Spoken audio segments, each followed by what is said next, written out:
শিক্ষার্থীরা একাদশ ও দ্বাদশ শ্রেণীর অনলাইন ক্লাস কার্যক্রমের ধারাবাহিকতায় দীর্ঘদিন তোমরা এই ক্লাসের সাথে আছো। সরকারি কলেজ যশোর কর্তৃক আয়োজিত এই অনলাইন ক্লাসে তোমাদেরকে প্রথমেই স্বাগতম জানিয়ে আমি আমার ক্লাস আরম্ভ করছি।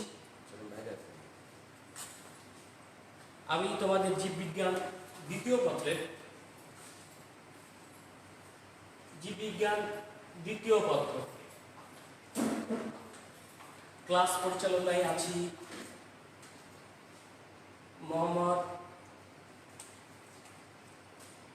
বাবুল মিয়া নয়ন, প্রভাষক প্রাণীবিজ্ঞান।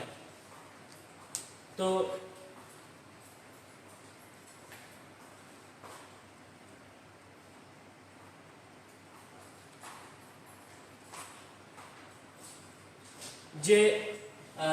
যে কথা বলছিলাম যে এই যে ক্লাস ঘাসফড়িং, এই ঘাসফড়িংয়ের আমার যতদূর মনে পড়ে ঘাসফড়িংয়ের সার্কুলেশন এবং এক্সক্রেশন দুটোই আমি তোমাদেরকে দেখিয়েছিলাম। Circulation and excretion.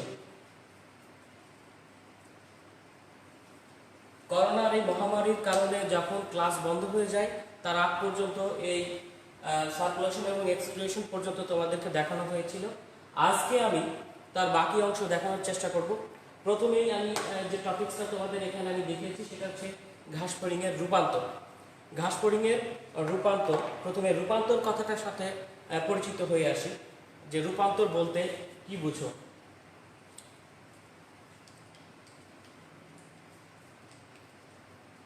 তো দেখো, রূপান্তর কথাটার সাথে পরিচিত হই। ইংরেজিতে রূপান্তরকে মেটামরফোসিস বলে। মেটামরফোসিস অর্থাৎ মেটা কথাটার অর্থ হচ্ছে মধ্য, মর কথাটার অর্থ হচ্ছে আকার বা আকৃতি, আকার বা আকৃতি। ফোসিস কথাটার অর্থ হচ্ছে প্রক্রিয়া, প্রক্রিয়া অর্থাৎ আকার বা আকৃতির পরিবর্তনের যে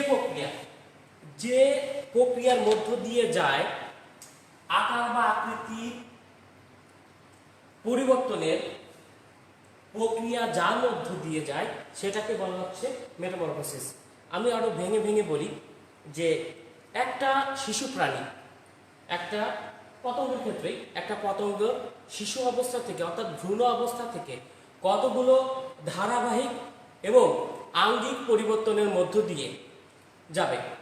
কতগুলো ধারাবাহিক এবং আঙ্গিক কথাটা গুরুত্বপূর্ণ, যে তার ভ্রূণ অবস্থা থেকে কতগুলো ধারাবাহিক এবং আঙ্গিক পরিবর্তনের মধ্য দিয়ে গিয়ে সে তার ভ্রূণ অবস্থা থেকে পূর্ণাঙ্গ অবস্থায় রূপান্তর হওয়ার যে প্রক্রিয়া তাকেই বলা হচ্ছে মেটামরফোসিস বা রূপান্তর।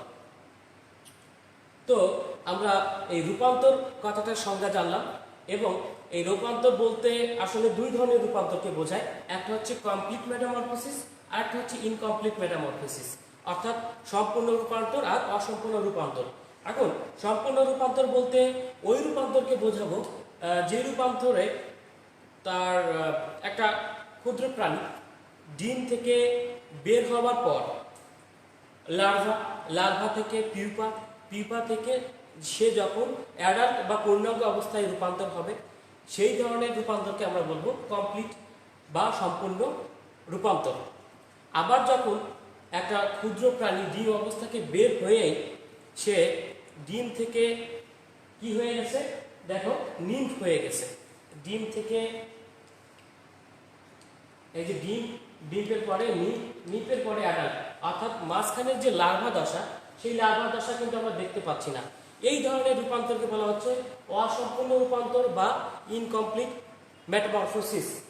তো ঘাসফড়িংয়ের ক্ষেত্রে এই যে ইনকমপ্লিট মেটামরফোসিস বা অসম্পূর্ণ রূপান্তর এটা দেখা যায়, কেননা এই যে এগ থেকে সে এমন একটা প্রাণীতে পরিণত হয়েছে যে প্রাণীটা দেখতে অবিকল পূর্ণাঙ্গ প্রাণীর মতোই, কিন্তু যে নিম্ফ অবস্থা সেই নিম্ফ অবস্থায় তার কিছু অর্গান, তার কিছু অঙ্গে ডেভেলপড পুরোপুরি হয় না, ইল ডেভেলপড অবস্থায় থাকে। তার মধ্যে একটা হচ্ছে তাদের উইংস। এখানে দেখো উইংস, পূর্ণাঙ্গ অবস্থায় উইংসটা খুবই শক্তিশালী এবং পূর্ণাঙ্গ অবস্থায় যেটা কার্যকরী, কিন্তু এখানে কোনো উইং নাই, অর্থাৎ সে যখন নিম্ফ অবস্থায় তখন তার কিন্তু কোনো কি থাকবে না, উইংস থাকবে না। আরও একটা অর্গান তার ইল ডেভেলপ অবস্থায় থাকে, সেটা হচ্ছে তার রিপ্রোডাক্টিভ অর্গান। রিপ্রোডাক্টিভ অর্গান এই নিম্ফ অবস্থায় ঘাসফড়িংয়ের রিপ্রোডাক্টিভ অর্গান বা প্রজনন তন্ত্রটা ইল ডেভেলপ বা অসম্পূর্ণ অবস্থায় থাকে, বা সেটা পূর্ণ বিকশিত হয় না। কিন্তু যখনই সেটা ঘাসফড়িং পূর্ণাঙ্গ অবস্থায় পরিণত হয়ে যাচ্ছে, তখন কিন্তু তার যে প্রজনন তন্ত্রের বিকশিত হওয়ার পরিমাণটা সম্পূর্ণরূপে হয়ে যায়, অর্থাৎ বিকাশের আর কোনো শেষ থাকে না, সম্পূর্ণ পরিমাণে সে বিকাশ হয়ে যায়।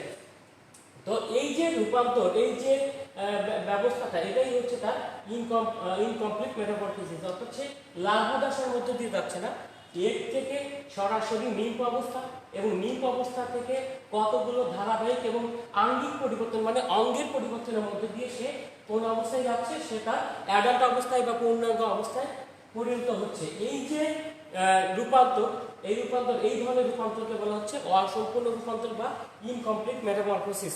তো আমরা দেখে আসি একটু যে তার লাইফ সাইকেলের মেটামরফোসিসটা কিরকম।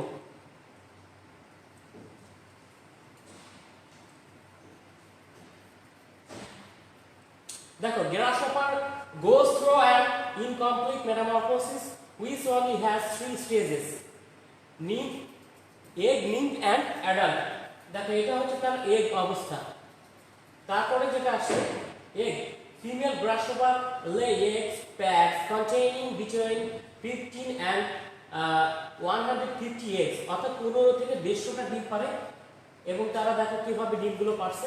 ডিমগুলো দেখো এইভাবে সাজানো অবস্থায় থাকে মাটির গর্তের মধ্যে, এবং দেখো এই যে ডিমগুলো যখন পারছে তখন কিন্তু গর্তের মধ্যে সেটা যে পিছনের অংশটা সেটা ঢুকিয়ে রাখছে, যাতে ডিমগুলো কি থাকে, ডিমগুলো নিরাপদ থাকে, কোনো কিছু দ্বারা নষ্ট না হয়ে যায়।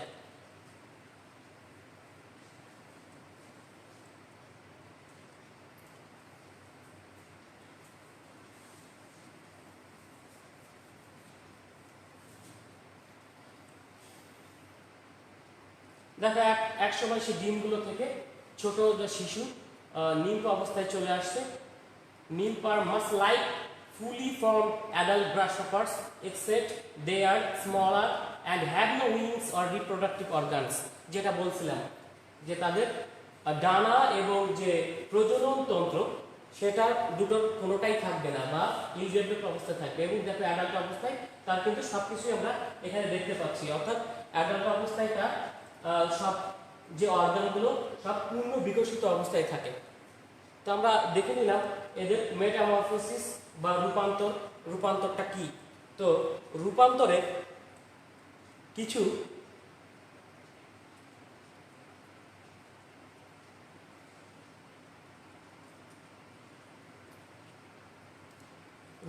কিছু কথা বলে যায় এখানে, যে এই রূপান্তরে কিছু হরমোন বিশেষ ভূমিকা পালন করে থাকে।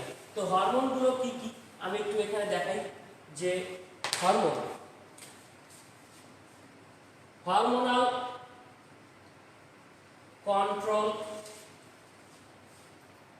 in metamorphosis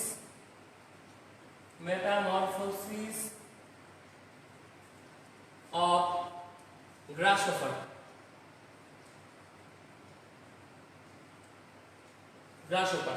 তো দেখো তাদের যে দেহের যে আবরণ সেটা কিন্তু কাইটিন নির্মিত, অর্থাৎ অনমনীয় কাইটিন নির্মিত।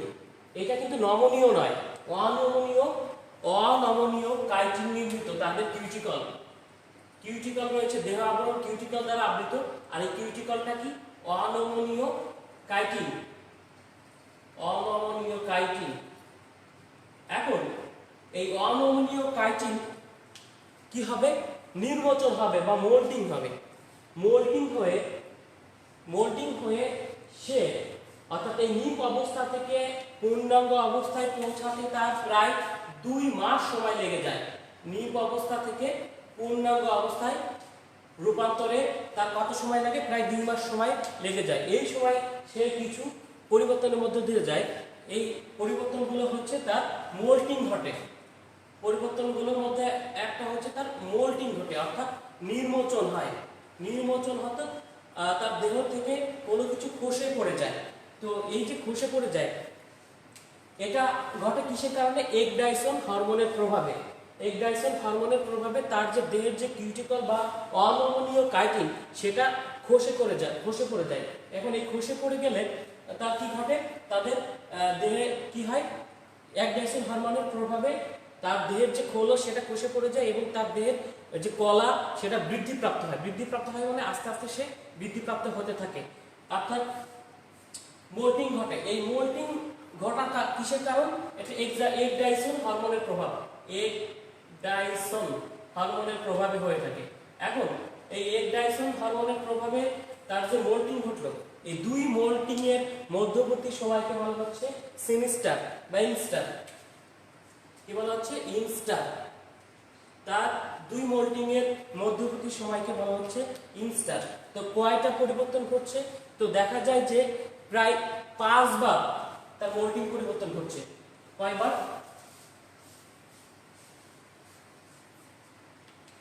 খোলস পরিবর্তন করছে সে কতবার? খোলস পরিবর্তন, এই খোলস পরিবর্তন ঘটছে তার 5 বার। আর এই প্রত্যেকটা খোলস পরিবর্তনের এই প্রথমবার, এই দ্বিতীয়বার, এই তৃতীয়বার, এই চতুর্থবার, এই পঞ্চমবার, এই 5 বার খোলস পরিবর্তনের পরে সে পূর্ণাঙ্গ অবস্থা যায়। এই পরপর দুইটি খোলস পরিবর্তনের মাঝের সময়কে বলা হচ্ছে ইনস্টার। আর এভাবে 2 মাস সময় লাগার পরে সে পূর্ণাঙ্গ দশায় পরিণত হচ্ছে। তো এটা নিয়ে হরমোনাল কন্ট্রোল নিয়ে আরেকটু বলি, সেটা হলো যে এদের 4টা গ্রন্থি বা কোষ রয়েছে। সেটা হচ্ছে ইন্টার সেরেব্রাল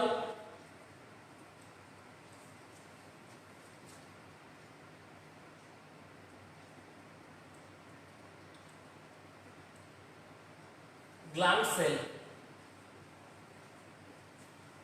প্রোথোরাসিক গ্ল্যান্ড,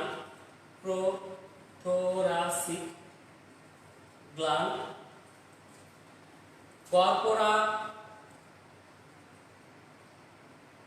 অ্যালাটা আর কর্পোরা কার্ডিয়াকা।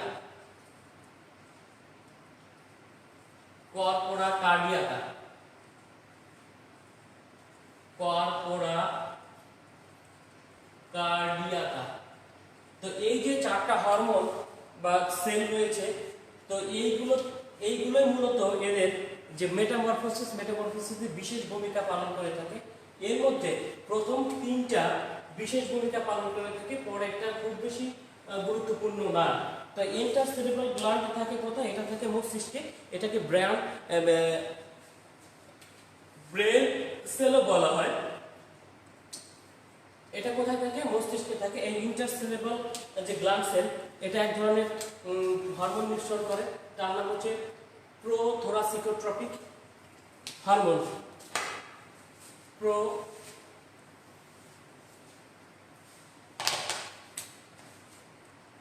প্রোথোরাসিকোট্রপিক হরমোন। এই প্রোথোরাসিকোট্রপিক হরমোন সেটা কি করে? এইটা ডানায় অবস্থিত প্রোথোরাসিক গ্ল্যান্ড, ডানায় অবস্থিত কি গ্ল্যান্ড? প্রোথোরাসিক গ্ল্যান্ডকে উদ্দীপিত করে। অর্থাৎ ইন্টারসেরেব্রাল গ্ল্যান্ড প্রোথোরাসিকোট্রপিক হরমোন নিঃসরণ করে। যে প্রোথোরাসিকোট্রপিক হরমোন কি করছে? ডানায় অবস্থিত প্রোথোরাসিক গ্ল্যান্ডকে উদ্দীপিত করে। এই প্রোথোরাসিক গ্ল্যান্ডকে উদ্দীপিত করে সে কি নিঃসরণ করাচ্ছে? সে এগডাইসন হরমোন নিঃসরণ করাচ্ছে। এগডাইসন হরমোন। এই এগডাইসন হরমোন কি করছে? এই এগডাইসন হরমোন আবার মোল্টিং এ সহায়তা করছে, অর্থাৎ নির্বাচন শুরু হয়ে গেল এবং এর সাথে সাথেই এদের কি হচ্ছে? সাথে সাথে দেখা যাচ্ছে যে এদের দেহের যে কলা এবং কোষ সে দুটোই কিন্তু বৃদ্ধি শুরু হয়ে যায়, বৃদ্ধিপ্রাপ্ত হতে শুরু করে। অপরদিকে ওই একই সময় দেখা যাচ্ছে যে কর্পোরা অ্যালাটা, এই কর্পোরা অ্যালাটা কিন্তু জুভেনাইল হরমোন নিঃসরণ করে। এই জুভেনাইল হরমোনের কাজ কি? এই জুভেনাইল হরমোন হচ্ছে যে ঘাস ফড়িংয়ের যে নিম অবস্থা, সেই নিম অবস্থাকে দীর্ঘায়িত করে দেয়, অর্থাৎ তার যে বৃদ্ধি, সেই বৃদ্ধিটাকে অল্প কিছুর জন্য হলেও, কিছু সময়ের জন্য হলেও সেটাকে বাধাগ্রস্ত করে। অর্থাৎ জুভেনাইল হরমোন কি করে? জুভেনাইল হরমোন তার যে নিম অবস্থা, সেই নিম অবস্থা, যে যদি নিম অবস্থা মনে করো জুভেনাইল হরমোন যদি নিঃসরণ না হতো তার নিম অবস্থা 1 মাসে কমপ্লিট হয়ে যেত। কিন্তু জুভেনাইল হরমোন নিঃসরণ হওয়ার কারণে সেটা নিম অবস্থাটা কাটতে তার 2 মাস সময় লেগে যাচ্ছে। অর্থাৎ এই নিম অবস্থার যে স্থায়িত্বকাল, সেই স্থায়িত্বকালকে বাড়িয়ে দিচ্ছে কে? এই জুভেনাইল হরমোন। অর্থাৎ বুঝতেই পারছো যে যখন প্রোথোরাসিক গ্ল্যান্ড কি করছে? ইগনাইসিন হরমোন নিঃসরণ করছে, ইগনাইসিন হরমোন নিঃসরণ করে মোল্ডিং করছে, তখন ঠিক তখনই একই সময় কর্পোরা অ্যালাটা জুভেনাইল হরমোন নিঃসরণ করে সেই অবস্থাকে কিছুক্ষণের জন্য বা কিছু সময়ের জন্য হলেও প্রতিহত করছে এবং নিপ অবস্থাকে দীর্ঘায়িত করছে। এবং রয়ে গেল কি? রয়ে গেল কর্পোরা কার্ডিয়াকা। এই কর্পোরা কার্ডিয়াকা যে কাজটা করে সেটা হলো যে এই যে ঘাস ফড়িং, সেই ঘাস ফড়িংয়ের প্রজনন তন্ত্রের বিকাশ ঘটাতে, মানে পূর্ণাঙ্গ অবস্থা যখন প্রাপ্ত হয়ে যায়, পূর্ণাঙ্গ অবস্থা প্রাপ্ত হয়ে গেলে ঘাস ফড়িংয়ের যে প্রজনন তন্ত্র, সেই প্রজনন তন্ত্রের বিকাশে সহায়তা করে থাকে। তাহলে আমরা এই যে ঘাস ফড়িংয়ের রূপান্তর, সেটা ভালোভাবে বুঝলাম যে এগ থেকে নিম, নিম থেকে অ্যাডাল্ট, এই যে প্রক্রিয়া, সেটা হচ্ছে তার মেটামরফোসিস বা রূপান্তর। এবং সেটা কোন ধরনের রূপান্তর? অসম্পূর্ণ রূপান্তর। আচ্ছা, তো রূপান্তর গেল, রূপান্তরের হরমোনাল কন্ট্রোল গেল। এবার দেখি ঘাস ফড়িংয়ের, দেখো এখানে একটা গঠন আমরা দেখতে পাচ্ছি। সেই গঠনটা কিসের একটু বলি। সেই গঠনটা হচ্ছে ঘাস ফড়িংয়ের যে সেন্সরি অর্গানগুলো রয়েছে, সেন্সরি অর্গান, সেই সেন্সরি অর্গানের একটা অর্গান হচ্ছে সেন্সিলা। তো সেন্সরি অর্গান কি? সংবেদী অঙ্গ। সেটা একটু বলে নিই যে যে অঙ্গের মধ্য দিয়ে বা যেসব অঙ্গের মাধ্যমে ঘাস ফড়িং স্পর্শ, চাপ, গন্ধ, তাপমাত্রা, আলো ইত্যাদির যে উদ্দীপনা, সেগুলো স্নায়ুতন্ত্রের মাধ্যমে গ্রহণ করে বা যে যার মাধ্যমে গ্রহণ করে উপযুক্ত প্রতিবেদন সৃষ্টি করছে, তাকেই বলা হচ্ছে স্নায়ুতন্ত্র বা সেন্সরি অর্গান। আমি আবার একটু বলি যে যে অর্গানের মাধ্যমে বা যে তন্ত্রের মাধ্যমে ঘাস ফড়িং কি করছে? যে বিভিন্ন ধরনের উদ্দীপনা, স্পর্শ, চাপ, স্বাদ, গন্ধ, আলোক তীব্রতা, তাপমাত্রা ইত্যাদি গৃহীত হয়ে উপযুক্ত প্রতিবেদন সৃষ্টি করছে, সেই তন্ত্রকেই বলা হচ্ছে স্নায়ুতন্ত্র। আর স্নায়ুতন্ত্রে কিছু অর্গান বা কিছু সেল রয়েছে, যেগুলিকে বলা হচ্ছে সেন্সরি অর্গান, সেন্সরি সেল। সেই সেন্সরি সেলের মধ্যে সংবেদী কোষের মধ্যে কিছু একটার নাম হচ্ছে সেন্সিলা। সেই সেন্সিলা কি করে? এই সেন্সিলাটা আসলে কিছু কিছু ক্ষেত্রে এককভাবে কাজ করে এবং কিছু কিছু ক্ষেত্রে কি করছে? কিছু কিছু ক্ষেত্রে এটা গুচ্ছাকারে কাজ করছে। গুচ্ছাকারে বলতে যে গুচ্ছ আকারে থেকে কোনো একটা বাহ্যিক প্রতিবেদনে সাড়া প্রদান করে থাকছে। যেমন এই যে সেন্সিলার মধ্যে দেখা যাচ্ছে যে কতগুলো সেল রয়েছে। একটা সেল এখানে দেখায়, সেটা হচ্ছে দেখো যে থেকোজেন সেল, ট্রাইকোজেন সেল, টর্মোজেন সেল। তো এখানে দেখো যে সেল রয়েছে, সংবেদী সেল রয়েছে। সেই সেলগুলো কি করছে? এককভাবে গুচ্ছাকারে থেকে আলোক সংবেদী কাজ করছে অথবা তাপমাত্রা নির্ণয়ে সহায়তা করে থাকছে। তো আমরা এই যে সেন্সিলার গঠন, সেটা আমরা দেখলাম যে এককভাবেও কাজ করতে পারে অথবা গুচ্ছভাবেও বা গুচ্ছাকারেও কাজ করতে থাকে। এখন এই সেন্সরি অর্গানের মধ্যে আমাদের বা জ্ঞানেন্দ্রিয়ের মধ্যে আমাদের যে অংশটা খুব ভালোভাবে শিখতে হবে, সেটা হচ্ছে দর্শন প্রকৃতি বা কিভাবে ঘাস ফড়িং তার দর্শন প্রক্রিয়া সম্পন্ন করে থাকে। তো আমরা জানি যে ঘাসফড়িংয়ের সরল চক্ষু হচ্ছে অসেলি, সরল চক্ষুর নাম হচ্ছে ওসেলি, এবং তার যে জটিল চক্ষু রয়েছে সে জটিল চক্ষুর নাম হচ্ছে, জটিল চক্ষু রয়েছে সে কতগুলো এককের সমন্বয়ে গঠিত, সেই এককগুলোর একটা নাম হচ্ছে ওমাটিডিয়াম।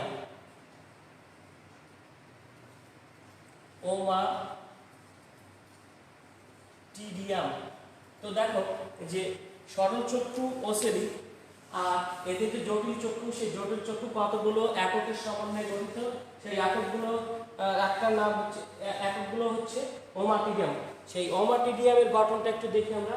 দেখো যে ঘাসফড়িংয়ের জটিল চক্রের একক ওমাটিডিয়াম কি কি অংশ নিয়ে গঠিত আমি দেখাচ্ছি এখানে। দেখো যে তার যে ওমাটিডিয়ামগুলো,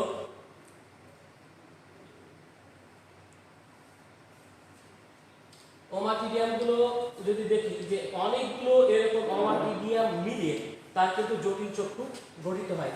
তো অনেকগুলো ওমাটিডিয়ামের মধ্যে প্রথমে যে ওমাটিডিয়ামের যদি একটাকে আমি আলাদা করে দেখি, তাহলে প্রথমে যে অংশটা দেখতে পাবো সেটা হচ্ছে কর্নিয়া। কর্নিয়ার পরের যে অংশটা সেটা হচ্ছে ক্রিস্টালাইন কোন। এখন এখানে একটা চারটা কোষ থাকে যেটাকে বলা হচ্ছে ক্রিস্টালাইন কোন, তার নিচে আছে ক্রিস্টালাইন কোন কোষ, যে ক্রিস্টালাইন কোন কোষের নিঃসরণে কিন্তু ক্রিস্টালাইন কোনটা গঠিত হচ্ছে। অর্থাৎ আমি আবার একটু বলি যে ক্রিস্টালাইন কোন কোষের নিঃসরণে ক্রিস্টালাইন কোনটা গঠিত হচ্ছে। এবার ভুল বললাম, কর্নিয়াজেন কোষের নিঃসরণে কর্নিয়াজেন কোষটা এখানে থাকে, ঠিক এখানে চারটা আকৃতির দুটো কোষ থাকে, এক জোড়া কোষ, যে কর্নিয়াজেন কোষের নিঃসরণে এই কর্নিয়া গঠিত হচ্ছে, তার ঠিক নিচেই এই ক্রিস্টালাইন কোন কোষ থাকে, যে ক্রিস্টালাইন কোন কোষের নিঃসরণে ক্রিস্টালাইন কোন গঠিত হচ্ছে। আর প্রাইমারি পিগমেন্ট সেল, এটাকে বলছে আইরিশ রঞ্জক, যে আইরিশ রঞ্জকটা আসলে তাপ আলোর তীব্রতার উপর নির্ভর করে। যখন আলোর তীব্রতা বেশি থাকে তখন এটা প্রসারিত অবস্থায় থাকে, যখন আলোর তীব্রতা কম থাকে সেটা তখন সংকুচিত অবস্থায় থাকে। আচ্ছা, নিচে আরেকটা পিগমেন্ট সেল আছে যেটাকে বলা হচ্ছে র্যাবডোমিনাল শীত সেল। তো এই র্যাবডোমিনাল বা রেটিনোলার শীত সেল, যেটা রেটিনোলার শীত সেল, সেটা এক ধরনের রঞ্জক কোষ, যে রঞ্জক কোষটা মূলত কি করছে, রঞ্জক কোষটা মূলত আলোর তীব্রতার উপর নির্ভর করছে, একই রকম আইরিশ রঞ্জক কোষের মতো। সেটাও আলোর তীব্রতা যখন বেশি থাকছে তখন প্রসারিত অবস্থায় থাকছে, আলোর তীব্রতা যখন কম তখন সেটা সংকুচিত অবস্থায় থাকছে। এই রেটিনোলার রঞ্জক কোষের ঠিক নিচে থাকছে রেটিনোলার সেল, যেটাকে আমরা দেখতে পাচ্ছি যেটা রেটিনোলার সেল 7 থেকে 8টি। আর ঠিক তার নিচে রেটিনোলার সেলের ঠিক নিচে থাকে একটি র্যাবডোম সেল, যেটা আসলে কি করছে, যে দেখো যে কনসিস্টিং অফ রেটিনোলার সেলস র্যাবডোমার্স বা ডেনড্রাইটস, এটা আসলে কি করে, যে আলোর যে তীব্রতা বা আলো সেটা গ্রহণ করে সেটা কি করে, এই যে রেটিনোলার সেল একজন, সেই একজনের মাধ্যমে অপটিক ফাইবারসের মাধ্যমে সেটা মস্তিষ্কে প্রেরণ করে থাকে। তাহলে আমরা ঘাসফড়িংয়ের যে জটিল চক্রের ওমাটিডিয়াম সেটা আমরা একটু দেখে নিলাম। এবার ওমাটিডিয়ামের যে গঠন সেটা একটা ভিডিও দেখে আসি, ভিডিওটা দেখো।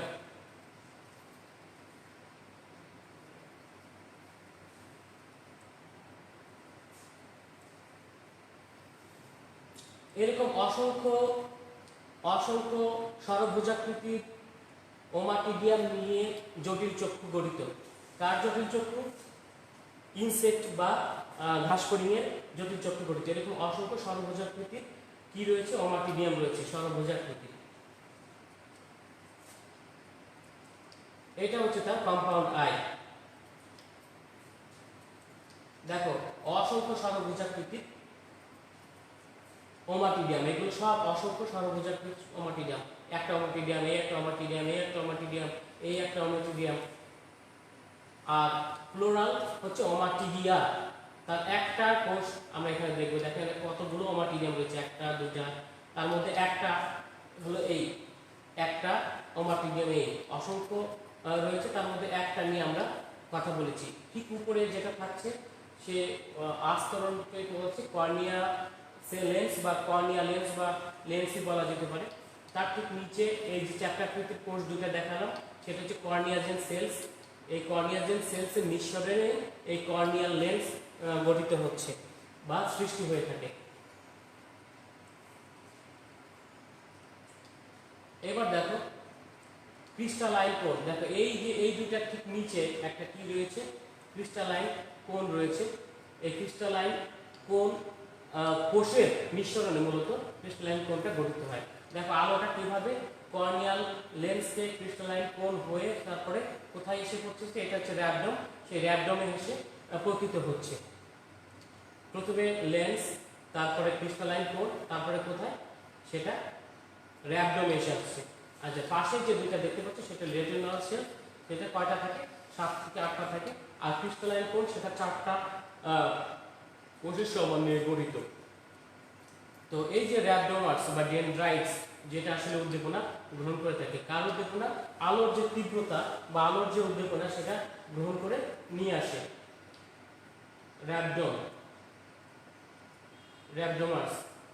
তো এদের মাঝখানের অংশটা কিরকম দেখাচ্ছে, microvilli containing visual pigment. Visual pigment বলতে বোঝাচ্ছে রঞ্জক এরা ধারণ করে থাকে। আর দেখো সেটা কোথায় থাকছে, এই যে কিসের মধ্যে, র্যাবডোমার্সের মধ্যে থাকছে।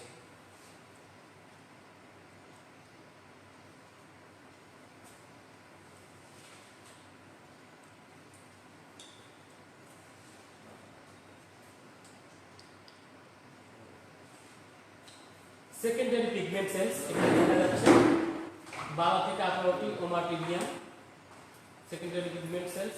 এই যে দেখো যে 1 2 3 4 5 5টা এখানে দেখা যাচ্ছে।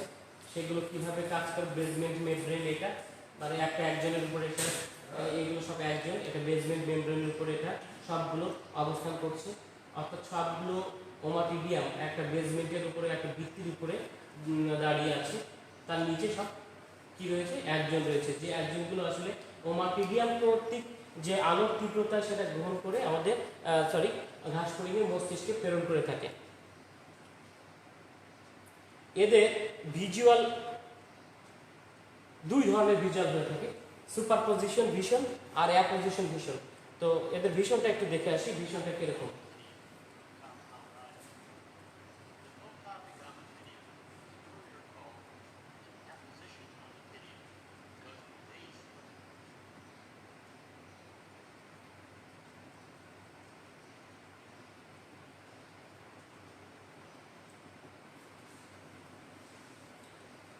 যে প্রোটোট্রপিক ওমাটিডিয়াম, অ্যাপোজিশন ওমাটিডিয়াম, অর্থাৎ যে উজ্জ্বল আলোতে সে কিরকম ক্রিয়া করে থাকে সেটা একটু দেখাচ্ছে। যে আলো আসছে ক্রিস্টালাইন কোন, কর্নিয়াল লেন্স হয়ে ক্রিস্টালাইন কোন হয়ে র্যাবডোমার্সে এসে পতিত হচ্ছে। দেখো আলোটা কিভাবে আসছে, কিন্তু দুই পাশে বাধাপ্রাপ্ত হচ্ছে, কেননা উপরের যে প্রাইমারি পিগমেন্ট সেলস আইরিশ রঞ্জক এবং দ্বিতীয় যেটা সেকেন্ডারি পিগমেন্ট সেলস বা রেটিনাল শীট সেল, এই দুইটা দ্বারা কি বাধাপ্রাপ্ত হচ্ছে। অর্থাৎ যে আলোটা আসছে সেই আলোটা বাইরের যে রঞ্জক সেই রঞ্জক কর্তৃক শোষিত হচ্ছে, সেটা পার্শ্ববর্তী যে ওমাটিডিয়ামে সেই ওমাটিডিয়ামে কিন্তু যেতে পারছে না। বুঝতেই পারছো যে আলোটা এসে সরাসরি সে বাইরের দিকে যেতে চাইবে, কিন্তু প্রাইমারি পিগমেন্ট সেলস বা আইরিশ রঞ্জক এবং সেকেন্ডারি পিগমেন্ট সেলস বা রেটিনাল শীট সেল দুইটা প্রসারিত হওয়ার কারণে সে আলোটা কিন্তু দ্বিতীয় ওমাটিডিয়ামে যাওয়ার কোনো সুযোগ নেই। কেননা এই রঞ্জক দুটো কর্তৃক আলো যেটা বাইরে যেতে চাইবে সেই অংশটা কি হয়ে যাবে, শোষিত হয়ে যাবে এই রঞ্জক কর্তৃক, আবরণী রঞ্জক কর্তৃক সেটা কি হয়ে যাবে, শোষিত হয়ে যাবে। এবং আলোটা কি হচ্ছে সরাসরি ভিত্তি মানে প্রথমে কর্নিয়াল সেলস এবং কর্নিয়াল সেলস হয়ে র্যাবডোমার্স ক্রিস্টালাইন কোন হয়ে সেটা কোথায় চলে যাচ্ছে, একবারে র্যাবডোম চলে যাবে। র্যাবডোম সেটা কি করছে, সেই আলোর তীব্রতাকে আবার একজন দিয়ে অপটিক ফাইবারস দিয়ে সেটা মস্তিষ্কে প্রেরণ করে পাঠিয়ে দিচ্ছে আর কি। এখন আমরা দেখব যে এটা যখন স্মিত আলো বা আলোর উজ্জ্বলতা যখন কম থাকবে তখন, অর্থাৎ মনে করতে পারো যে অন্ধকারে সে আলো, তার যে চোখ সেটা কিরকম ভাবে সেটা কি করবে, ক্রিয়া করবে কিভাবে। দেখো যে যখন অন্ধকার তখন তাদের যে রঞ্জক দুইটা, এই যে আইরিশ পিগমেন্ট, উপরে প্রাইমারি পিগমেন্ট সেলস এইটা, এবং দ্বিতীয় যেটা রেটিনুলার শিট সেল, সেই রঞ্জকটা, এই দুইটা কিন্তু প্রসারিত অবস্থায় থাকবে না, সংকুচিত অবস্থায় থাকবে। আর সংকুচিত অবস্থায় থাকার কারণে আলোটা কর্নিয়াল লেন্স, তারপর ক্রিস্টালাইন কোন, এই দুইটা হয়ে তখন কিছু আলো সরাসরি বা লম্বভাবে র্যাবডোমার্সে গিয়ে পতিত হচ্ছে, এবং কিছু আলো যেহেতু দুই পাশটা খালি, সেই দুই পাশটা খালি হওয়ার কারণে এই পাশ দিয়ে এবং এই পাশ দিয়ে যে পার্শ্ববর্তী যে ওমাটিডিয়াম আছে, সেই ওমাটিডিয়ামে গিয়ে পতিত হচ্ছে, যার কারণে দেখা যাচ্ছে যে প্রত্যেকটা ওমাটিডিয়াম স্পষ্ট প্রতিবিম্ব গঠনের পরিবর্তে ঝাপসা প্রতিবিম্ব গঠন করছে। আর ঝাপসা প্রতিবিম্ব গঠন করার কারণে স্মিত আলোতে সে ভালোভাবে দেখতে পাচ্ছে না।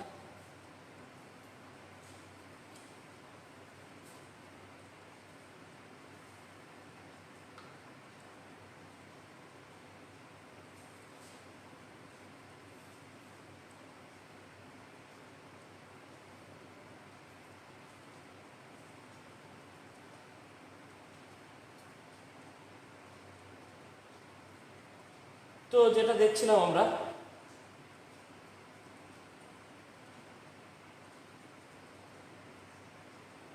ওমাটিডিয়ামের গঠন এবং ভীষণটা আমাদের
তো দেখো যে এখানে যেটা দেখা যাচ্ছে যে রাতের বেলা যখন আলোটা আসছে,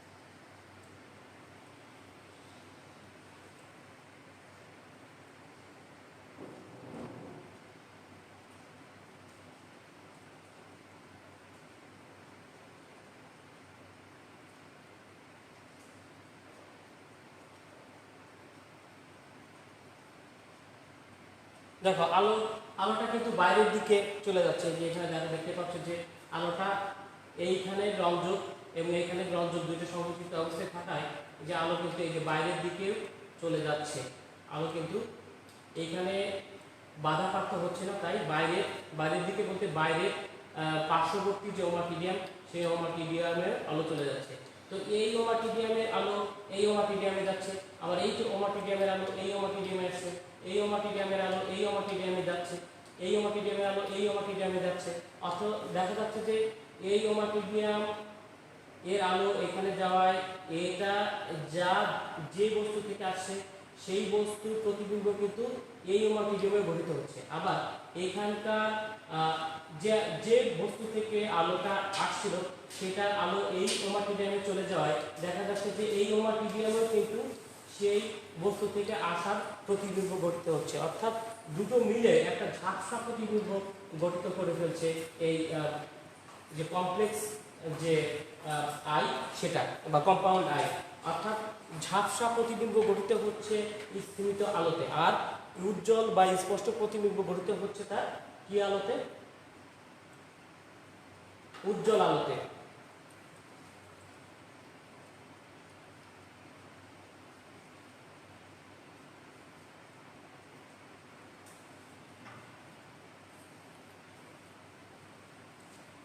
ক্লাস কি শেষ?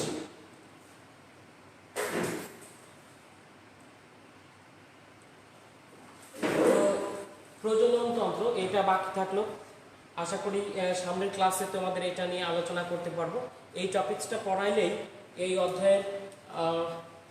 অধ্যায়টা শেষ হয়ে যায়। তো এই যে টপিকস ঘাসফড়িংয়ের প্রজনন তন্ত্র, এটা সামনের ক্লাসে আলোচনা করব। আজকে এই পর্যন্তই থাক।